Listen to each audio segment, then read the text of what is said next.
गंजाम जिलार इष्टदेवी मां तारिणी मंदिर में प्रथम थर पर अन्नप्रसाद सेवन व्यवस्था आरंभ होईची।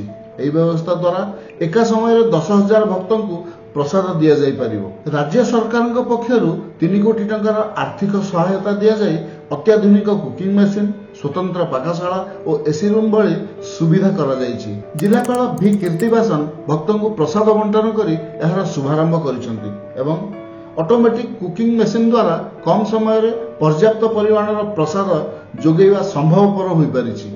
एही व्यवस्था द्वारा एवं मां का दर्शन करी भक्त माने भोकिला फेरिबे नाही एवं समस्तंकु उपयुक्त सेवा मिलिबो। यह मां तारातारिणी पीठरे भक्तों सुविधा बढ़ावा सह धार्मिक परिवेश को आहुरी समृद्ध करिवो। एही भली इंटरेस्टिंग तथा इनफॉर्मेटिव वीडियो देखुथांतु और तार मजा नेउथांतु। और वीडियोटी जदि भल लागि थाए तबे वीडियोटी को लाइक, शेयर और सब्सक्राइब करने को बिल्कुल भूलंतु नहीं। रहूची नमस्कार।